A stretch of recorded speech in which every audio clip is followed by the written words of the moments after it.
Well, if my faith in technology has it right, Sam Cunningham, we are live today with Patriots alumni in the huddle. Today, Sam Cunningham is brought to you by the Sullivan Group, led by Pat's alum John Andreoli, covering Patriots alumni with its risk management and insurance needs. In fact, John Andreoli and the Sullivan Group, they sponsor our Football for You clinic out in the Worcester area at St. John's at Shrewsbury, and where John is the head football coach. And Sam, you'd be pleased to know he's had a tremendous football program going out there for a number of years. So we're pleased to be joined by the Sullivan Group, and headquartered in Lowell, Jeanne d'Arc Credit Union helps to support the people in their community through its We Share a Common Thread Foundation. Special thanks to Mark Cochran, President and CEO, and Allison Hughes, Community Engagement Officer, for their support of Patriots Alumni Football for You clinics in Lowell, Lawrence, and Nashua, New Hampshire. We've got a lot of friends out there, Sam, and it enables Patriots alumni to operate as a nonprofit and be able to provide that football clinic out to, last year we were in 25 different sites all throughout New England. And I'll tell you what, if it opened up right now, I would be out in with these kids as soon as we could. But anyway, we'll see how normal we can get this thing back to next year. But anyway, we've got great support out there. Sam Cunningham, welcome to In the Huddle. Oh, well, thank you for having me, Peter. It's definitely a pleasure. You guys, as the Alumni Association, do an awful lot for the community, and I'm way out in California, so I'm not able to support you physically, but spiritually, I'm with you, and well, you know that from the bottom of my heart. So thank you. I do know that, and maybe the silver lining to this whole COVID issue is the fact that we have all discovered how to use technology like this. Because before you'd have to physically be here to be part of what we're doing, and now you could be anywhere in the world and zoom in like we've got this thing going. And anyway, so maybe there's a silver lining to this whole thing, that the couple of old guys like you and I figured out how to use technology and still be able to get positive messaging out to all of our communities out here, whether they're in New England or football fans in Southern California or who knows where else. Well, you're right. It's kind of like when we used to be in training camp and they'd beat us up. There probably was a silver lining behind all that. We weren't feeling it right at the moment. Well, I think the silver lining became the fact that we could run Flow 36 pretty good. We could run a lot of things pretty good. It was, training camp back then, and Sam, you were there 3 years before I arrived in '76. You were part of the '73 draft that found John Hanna, you, and Darryl Stingley in the first round, and that draft was second only to the '76 draft with Mike Haynes, Pete Brock, and Tim Fox. Just kidding, but yeah, back when you got in the league, and then when I came in '76. There were 6 preseason games, and we could report 2 weeks before the first one. So in theory, we could be in camp 8 weeks. We weren't, but and it was no nonsense. It was run in the morning, pass in the afternoon, and it was full pads. It was ready to go. I think we enjoyed football games because they were so much easier than practice. Well, you can only have to run the play 1 or 2 times, not over and over and over again. Our equipment got the chance to dry out. In training camp, it never dried out. You smell like locker room. So it was a different era, but the game of football still, no matter how it is, it's still a game of football. You know what I mean? And of course, they do things a lot differently. They get paid a lot more, but you still have to go out on Sunday and Monday and Thursday and whenever they play and do what you're supposed to do. So that hasn't changed and will never change. It's just how they go about it this year. Yeah. And we were together so long and so close that we were a family even when we weren't together. So sometimes we could think alike, sometimes we didn't think alike, but it helped us on Sunday to get us together and get us prepared. And Big Fair was like that. Big Fair, he was a taskmaster, and we followed his vision, and before he left us, we were on a vision to get to a championship game, the Super Bowl, but it didn't work out for us. So but it was definitely an honor for me to play with all of you, from the beginning when I played to when I stopped playing, and that's the most fun I ever had. Playing on 2 or 3 teams that were really, really dominant. Well, that you started out. 74? You guys started out 4-0 or 6-0 or something like that, and then just couldn't finish. But it was the start of something big. Again, with the kind of draft picks that Chuck Fairbanks and Bucko Kilroy and that whole staff put together was absolutely phenomenal. And we talked a little bit about this with Mike Haynes as well a couple weeks ago. Is not only did he get a lot of great young talent, but he also sprinkled in enough veteran presence that really helped us too. The Steve Zabels, the George Websters on defense. He brought in Jesse Phillips, who was and then Harold Jackson later on. But he sprinkled in enough of that veteran stuff that we weren't all lost as in our youth. We actually had some direction going with it.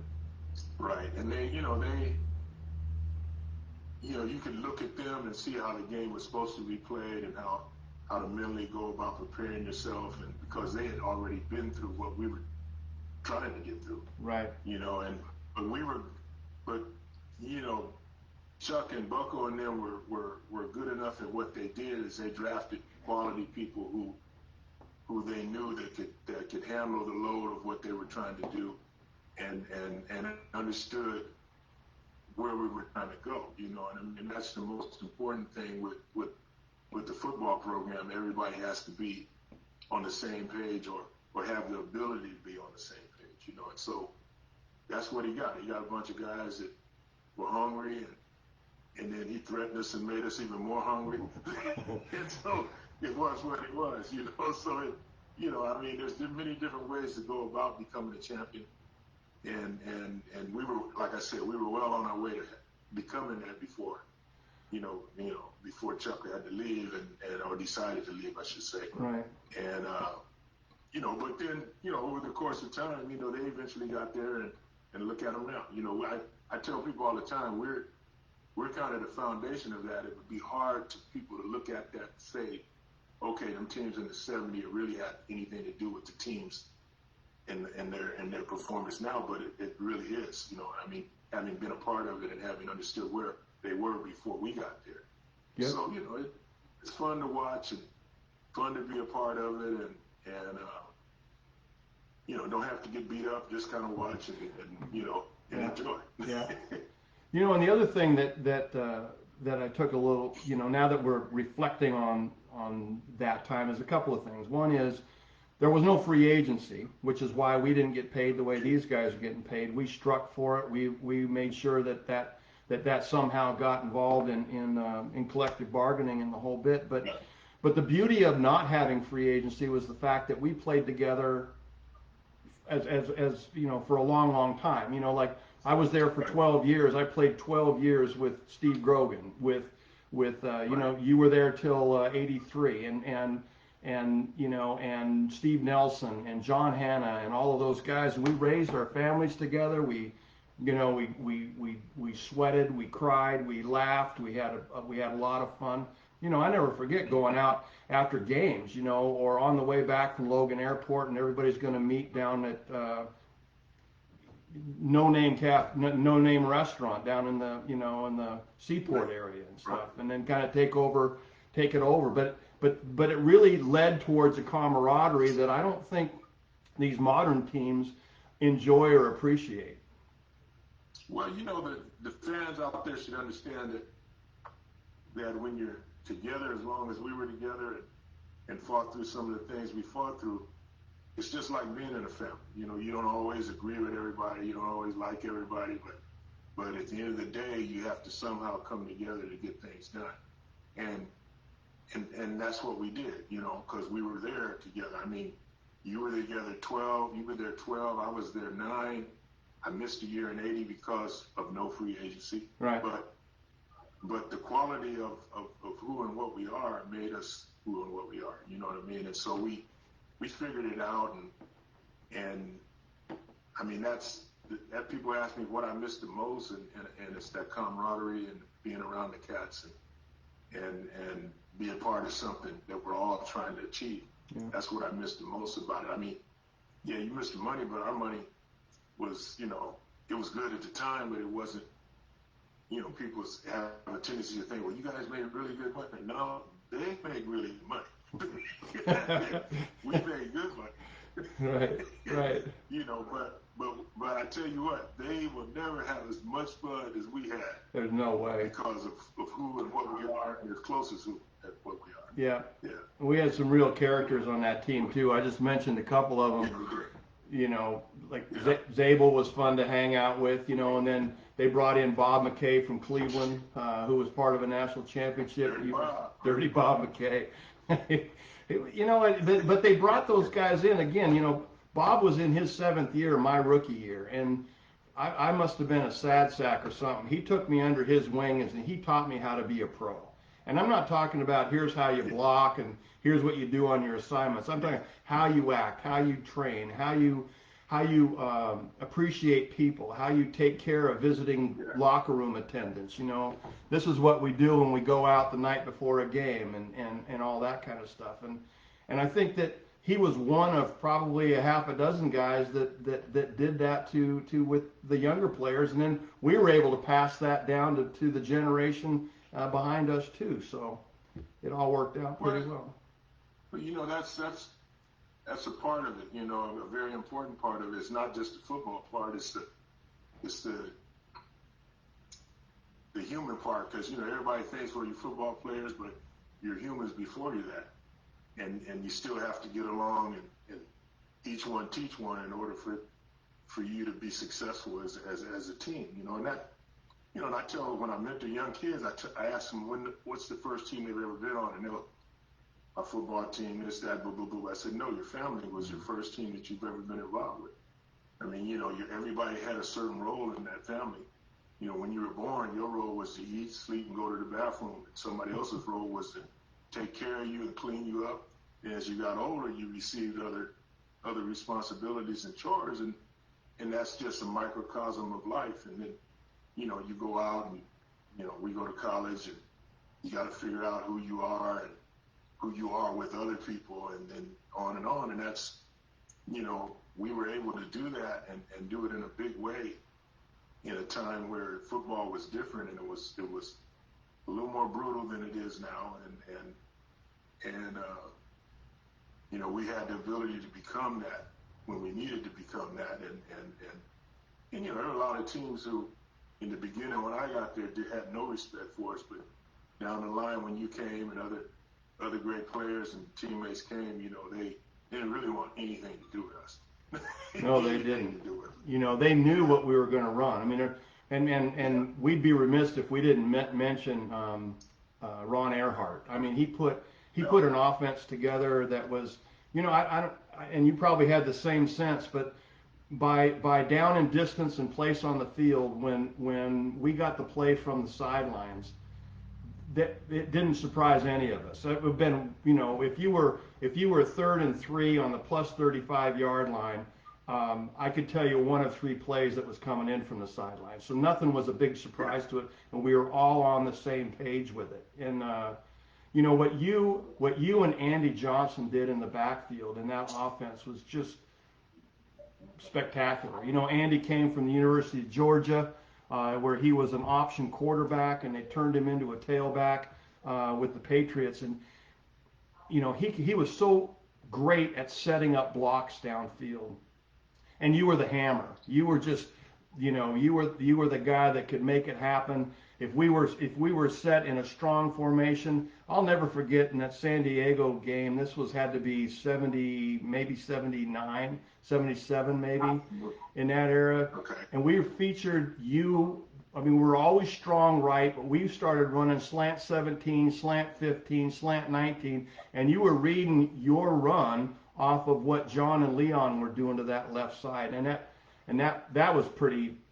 I mean, that had to be special to run behind those two guys a little bit, but then we could turn around and we could feature you with on a lead like a ride 34 or a wham block up front and hand the ball to Andy or a handful of other tailbacks. I mean, in '76 we set the record and then broke it in '78. Right. We had like 5 backs at 500 yards, including our quarterback Steve Grogan. You know. Right. Well, you know, I kind of felt I was an honorary offensive lineman because, you know, I mean, I learned how to block when I was in high school, and I also realized that sometimes you got to do what you got to do in order to play. And then at SC, I was a blocking fullback that could run, and you know, so for me, it was all about being part of something special, and we were, you know, on both sides of the center. You know, you and Dr. Link were you know, were the leadership core right there in the middle, you know. So I would always watch you guys in practice to see exactly what you were doing, and I would be listening. So when it came time for me to be a part of the schemes, you know, I could actually hold a conversation with you and say, well, if he does this, I'm going to do this, or we exchange responsibilities or something, just to make it a little easier, and then it just freed us up to just play. You know, now with Fargo, who is, that's my nickname, our nickname for Ron Earhart, he probably felt like he was in a candy store because he had the freedom to just draw up anything, and we would handle it. We would figure it out, you know what I mean? And, I mean, he would come up and say, well, can you do this? I said, well, I can try to do this, but let me try to do this first. If this don't work, then I'll do that, blah, blah, blah, blah, blah. Right. And then we had 2 or 3 ways of doing the same play. Exactly. And depending on the personnel that was lined up against us, you know what I mean? So it was something really, really special, Peter, and you know, I mean, I just turned 70, and it's hard to explain to people how good we were close to 40, 50 years ago. Right. But if we took the 76, 77, 78 team and lined up today, people would have trouble with us. No question. Period. Yeah, no question. People would have trouble. I mean, we'd have a lot of penalties because we play a lot different, but they would not want to be bothered with us. That's right. Yeah, it would be downhill and coming off the ball and blowing snot bubbles and sweating all over it. It would work out just fine. You know, you gave me a good talking to at one point when we used to have a play. One of those plays that you described was ride 34, and we could block ride 34 4 or 5 different ways. We could base block it, we could trap it, we could O-pull it, we could do any of those type of things depending on the set of the defense. What they showed was the center would make the call. If they came into the trap gap, we'd call it off and we'd go base with it and come do that. So, but my favorite was wham. 34 wham. That is the 3-back, which was Andy Johnson hitting that 4-hole, but the wham guy was you. So you were Sam, Bam, Wham at that guy lined up on the nose. So my job was to just get him stood up so that you'd have a piece of him to be able to happen. Well, I tended to occupy too much of that defensive nose guard and didn't give you much of a shot at it, you know. But can you imagine Sam Cunningham coming downhill with about a 4-yard head start and going to blow up that defense? So it only took me once or twice for to feel you onto that side and for you to look at me in the huddle saying, you know, if you give me just a little piece of him, we can make this guy, we'd wear this guy out. So. Oh yeah, we'd all be getting about 5 or 6 yards downfield. Yeah, I remember telling you that. I said, just give me a little bit. Come on, share it with me. So that was I got a talking to about that one. So That was awesome. Well, I mean, it just takes, it took a little bit of time for you to learn me and me to learn you, and vice versa for everybody else. I mean, I would tell people, like when we would be running, if I was running to the weak side, to Leon and John's side, I would always tell the strong side where Shelby and them were playing, you guys let me know what's happening over there, because at some point I may cut all the way back. Right. I need to know. And, and I just made sure that all my other line offensive backs understood what we were doing, So I always shared my information. It didn't really make any difference if I was I afraid of not playing? No. Because if I got hurt or something, everybody got to do what they got to do. Right. You got to keep the machine rolling. You know what I mean? So for me, I guess I learned that in elementary school. My coach then said, have fun playing whatever game you play and be a good teammate. So that was all a part of that. You know what I mean? And I had 4 rules that I took from elementary school to the pros, and 2 of them were the rules. 2 that I just said, and the other 2 were my dad's rules. Once you start, you can't quit, and give everything you have. So it's very simple. Right. It was very, very simple. There wasn't no complicated argument. Nope. Yeah, but. Just play. Yeah, no. Just play and play as hard as you can for as long as you can. Exactly right. No, exactly right. It was, where was I going with this one? I was going to introduce, before we give because you and I both look a little bit different than we did 30 or 40 years ago.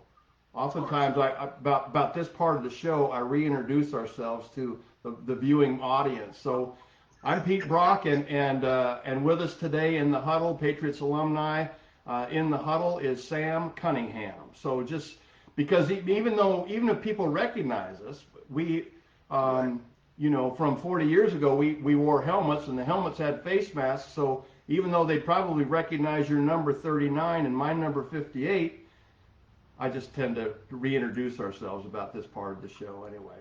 We're brought to... Hey, Pete, I look in the mirror and don't recognize you. Who is that guy? That's a scary sight, too. Yeah, I expect to look in that mirror and see myself as a 28-year-old, and it just doesn't equate. No.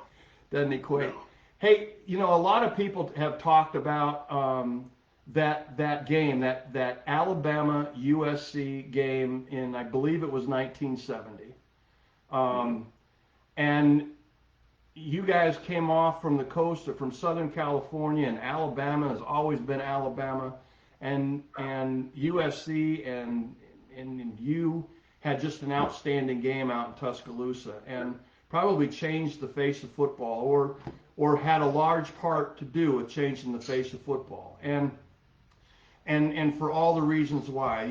The integration of players into, and especially in the SEC, and having all that come, and I'd be remiss if I hadn't brought that up. But what made that even more special in the future, I would think, is the fact that you and John Hanna were drafted in the first round together. And you were both, I believe you were both sophomores in that game, or maybe it was your junior year. And then to meet up later had to make that even more special, is what I'm saying. To be part of something that big. Well, it was a very special game. I'm sure neither one of us knew how special it would be when it happened. Right. It was one great program against another great program. One integrated team against an all-white team. The first integrated football team at Legion Stadium in Birmingham. A lot of firsts.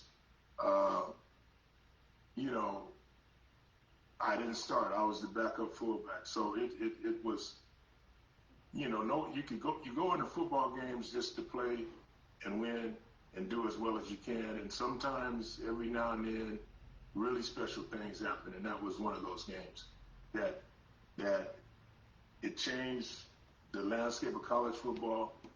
It also changed the landscape of pro football to a certain extent. John and I, we got drafted to New England by Chuck Fairbrace partially, I think, because we come from winning programs, and he wanted to establish that culture. But John and I really never talked about that game while we played with the Patriots because we were always consumed with trying to make the Patriots better than what they were. When we came to the Patriots, they had only won 2 games the year before. So, and I was on an undefeated national championship game, and John was on a really, really good football team too. You know, they had went from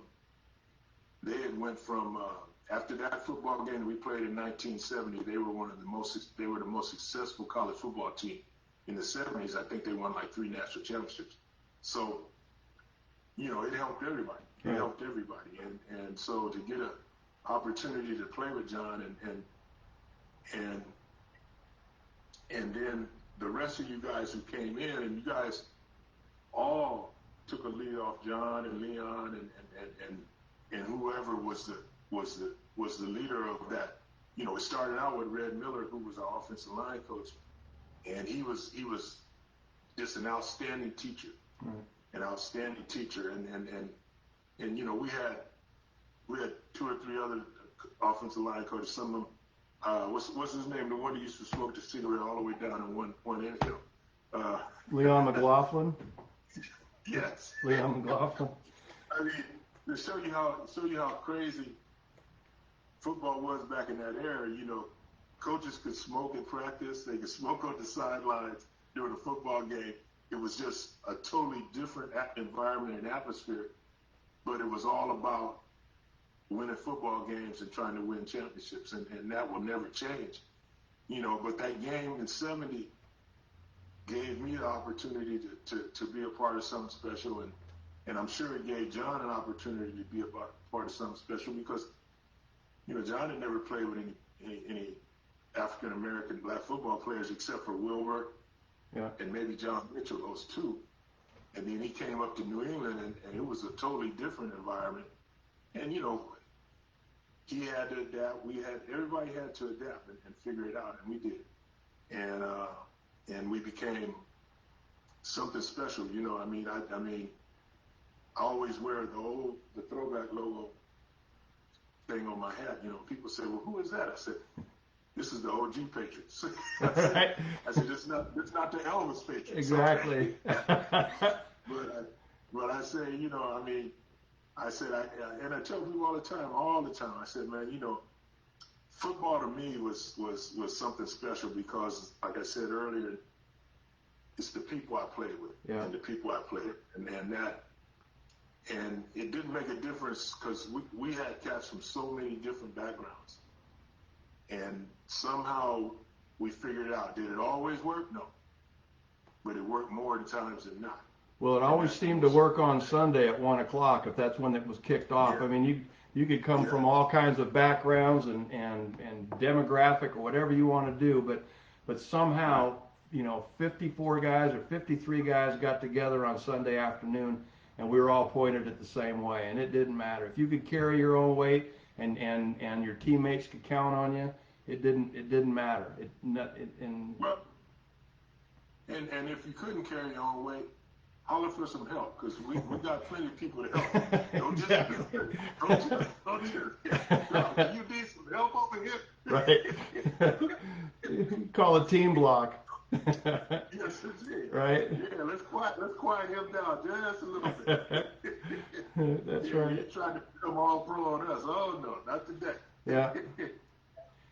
Yeah. So I thank you for asking about that Alabama game because it was really, really special. And to be a part of it is obviously special.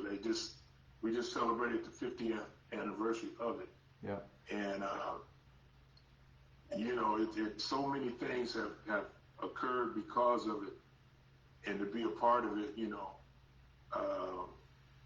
is definitely a special thing. You know, so. Some people have made the comment that SC team.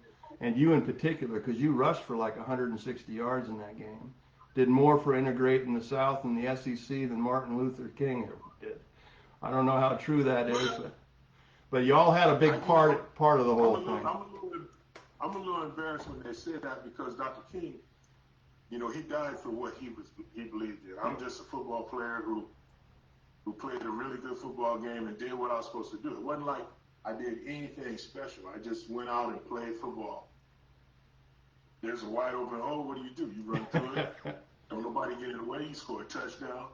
Right. You know, it is what it is. Exactly. But the results of it is a special thing. You know, and those are the things that we as players probably never really think about as we're playing.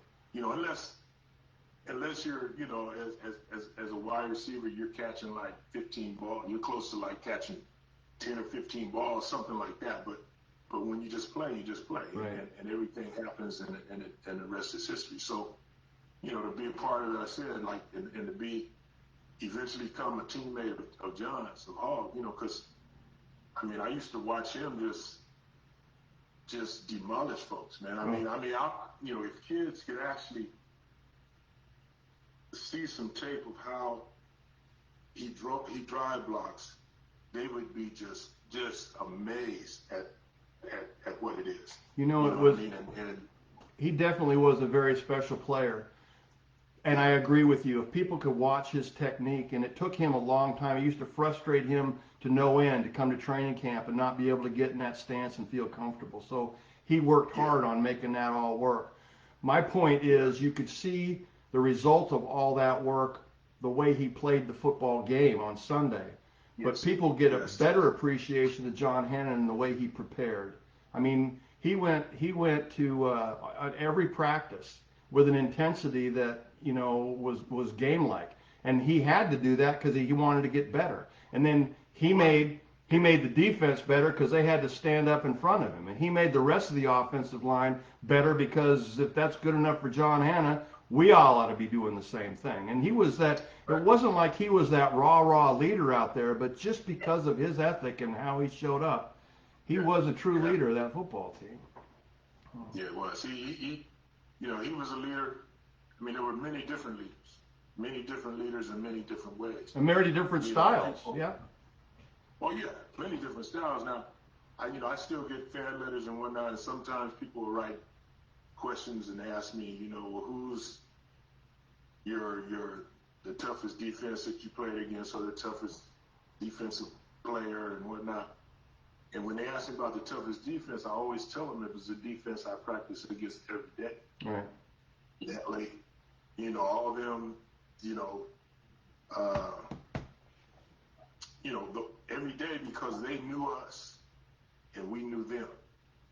And our job was to make them better, and their job was to make us better. And so when we went in on a game on Sunday, it really was no fear, because the best defense I had practiced and played against was the one that's with me on the sideline. Right. And that's that's what I enjoyed about it, because we all forced each other to be better. Yeah. You know what I mean? We forced each other to be better.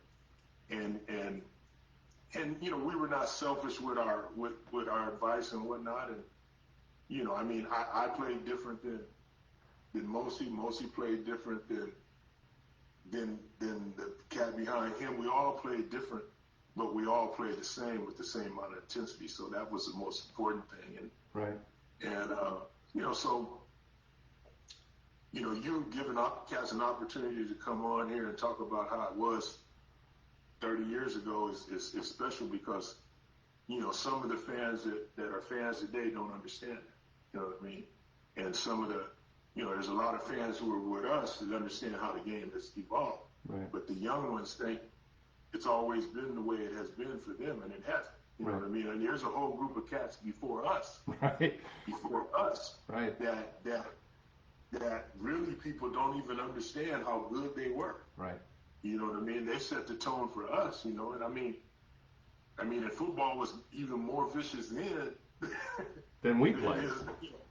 Yes. So it's the history of the game has evolved, and it won't stop. It'll keep going, and you know, it has taught me so much as a human being. You know, I mean, I look at everything in a football way, in an athletic way. You know, what would I do if this was a football game? How would I figure this out? You know, and hopefully, you know, I have somebody that's good enough that can help me, and I can ask them questions. So that's just doing what I am. Yeah. And to be a part of it is special. And like I said, thank you for having me on here, because it's, I don't get, people probably don't get to hear from me very much, but I ain't got really have nothing to say anyway. So you got plenty to say. You know, when a couple of years ago, when Raymond Claiborne was inducted into the Patriots Hall of Fame, we made a pitch for all of the guys that were in the Hall of Fame that were teammates of Raymond to come back and celebrate and be part of that. And it was so fun to have you be out for that deal. But I'll never. And by the way, Raymond Claiborne is on this program next Thursday, so stay tuned for that. But at the end of the day, the induction day, I'll never forget, and I hope you remember. We were all up in the Cross Insurance Pavilion at the stadium, and there were several of us sitting around the table. Bob McKay came up, Nellie was there, Michael Haynes was there, of course Raymond, and we all started telling stories, which is really kind of the impetus of us putting this together, because we were telling stories on each other and having more fun, and before long, everybody there that were just the public fans were dragging their chairs over so they could listen to this and be part of what we're doing. So in some sense, Bam, this is exactly that's why we put this together. I mean, I don't pick ideas from the air and then they're not successful, but that really is the impetus of this.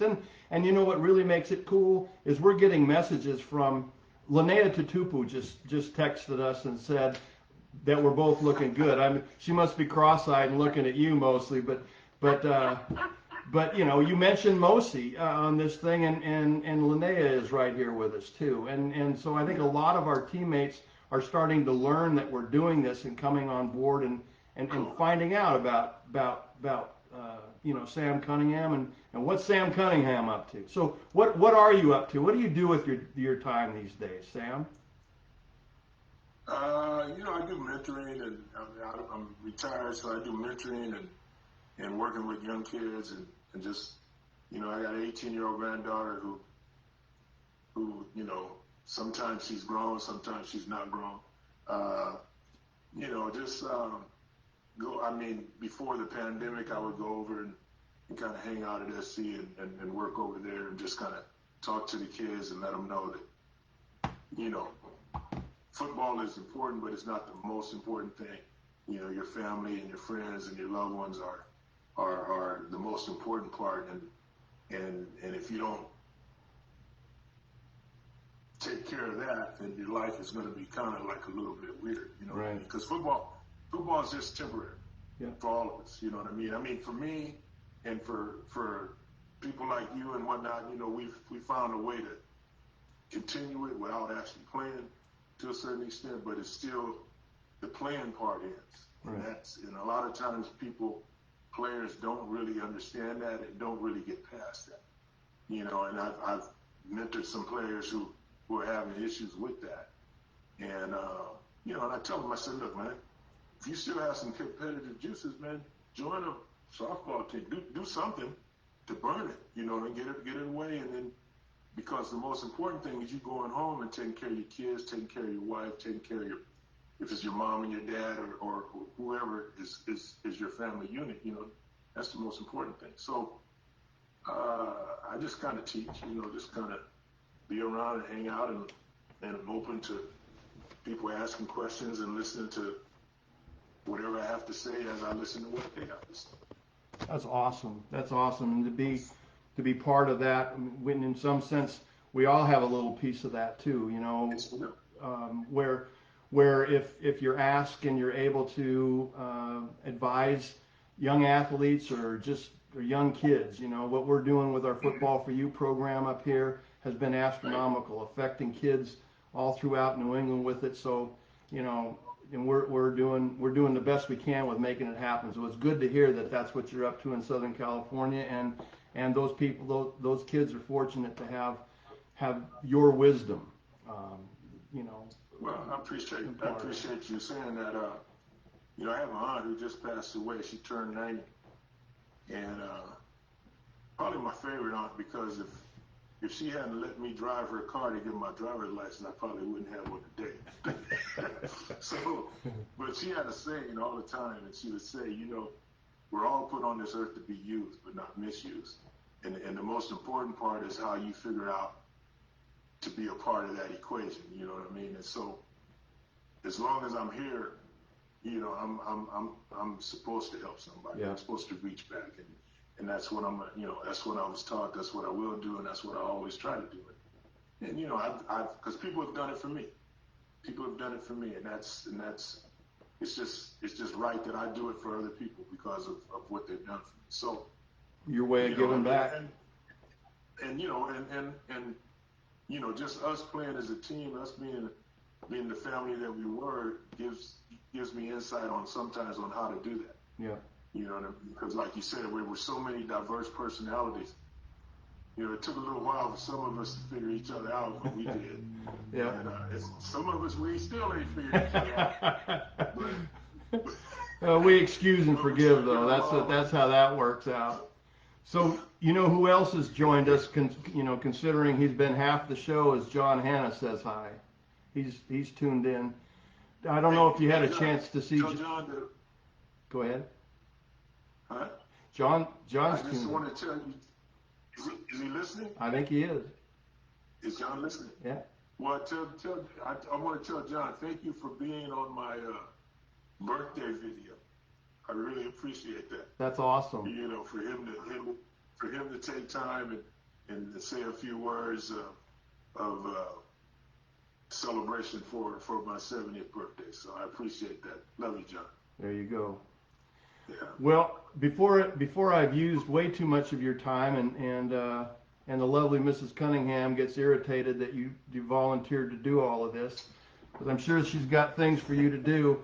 Sam Cunningham, you know, we didn't even cover your statistics or how, I mean, all of that we could say. And Sam Cunningham is still the leading running back, the rushing yards running back with the New England Patriots in its entire history, almost 5,500 yards. But we don't need to get into all of this because people have had now the opportunity.